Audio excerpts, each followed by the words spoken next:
Hey everybody, my name is Josh, joshhallmusic.com. This is the Shavasana Kitty YouTube channel, and today's lesson is going to be a continuation of the connecting chords idea that I've been doing with G, E minor, C to D, the 1-6-4-5 progression, but this is a really more of an advanced lesson. All right, we've done chord scales, we've done connecting with single notes, we've done that kind of stuff. This is a little bit more intense, and I think it's super cool, which is why I do it all the time. I practice it, I love it, I think it's so much fun. I'll take a chord progression and do exactly what I'm going to show you, but all over the neck because it's fun. So check this out.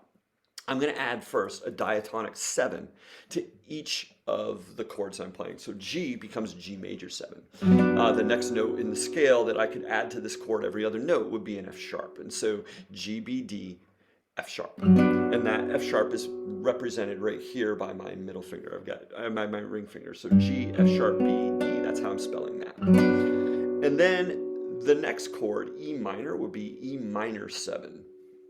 And that would be spelled E, G, B, D. And a lot of people would probably play that like so, or just like that. And the next chord would be C major 7, C, E, G, B. And that easiest probably way to do it is that you just remove your index finger from a C chord, you get C major 7. And then the next chord, D7, D, F sharp, A, C, most commonly played like this. The note C is hanging out right there. That's why it's called D7. Like that. So you've got D, A, C, F sharp, and that's your spelling of that chord. But that's not what we're going to do. Like if you want to shred that, that's fine. But that's not what we're doing today. What we're doing today is we're going to hold common tones, and we'll move down through these chords with holding common tones. So G major 7, G, B, D, with F sharp in it, played like this. The next chord is going to be E minor 7, and the only difference between this chord and E minor 7 is the note F sharp needs to go down to E. And now I have E minor 7, but it's in first inversion. My G is in the bass still. I didn't change my B, I didn't change my D. So let's look at that again. 2 there. All right, so you may want to practice just doing that, because that's actually a really common jazz move to just,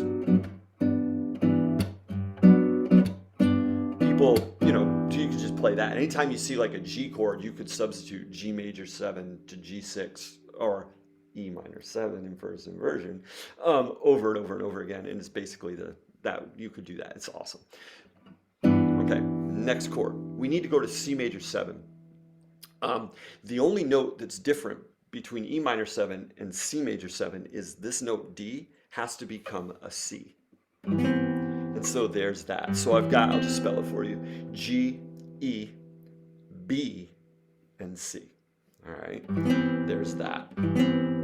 Cool. It's such a great sounding chord. This is C major 7 with G in the bass, or G major 7 in second inversion.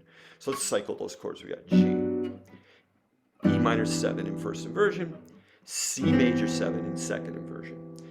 Our last chord is D7, and that's going to have, the only common note between C major 7 and D7 is the note C, which is under my first finger. So we're going to keep that there.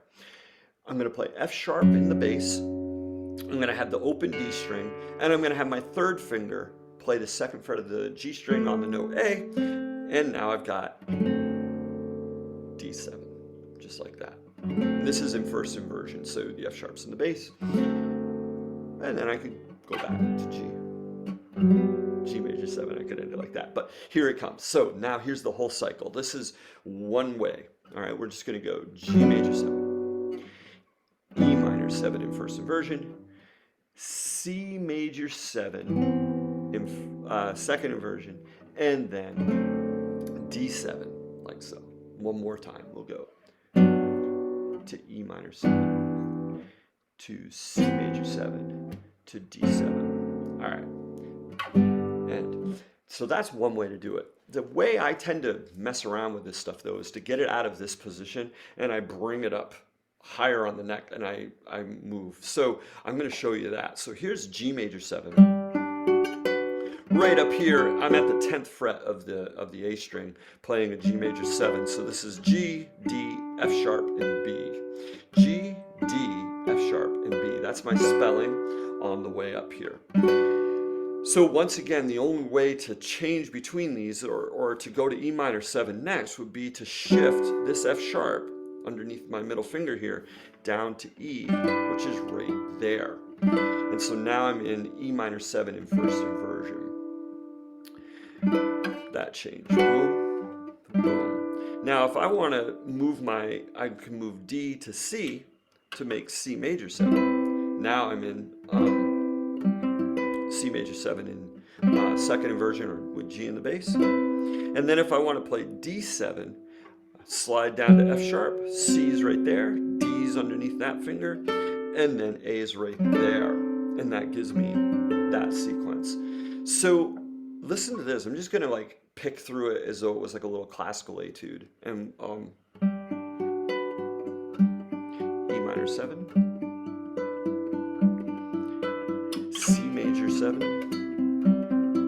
D7. I think that's beautiful and really fun to play, and it does a lot for your hand.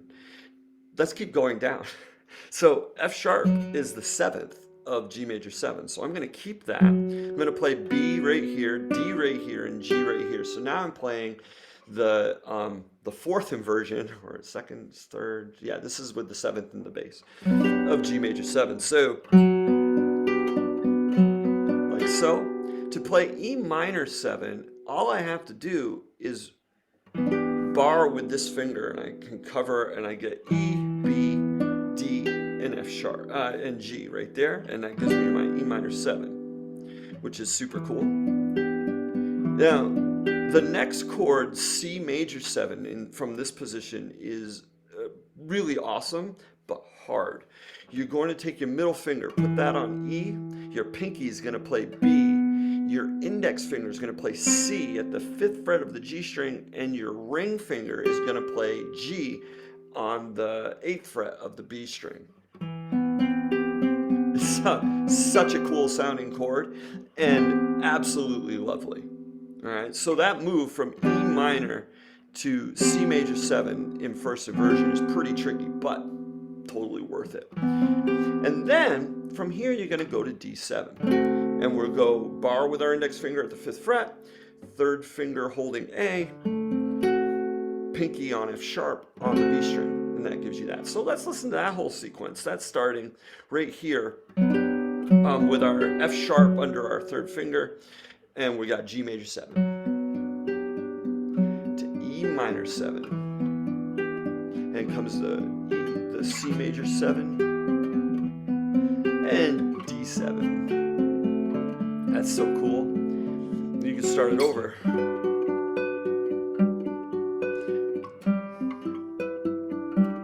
then the C major 7. And then the D7.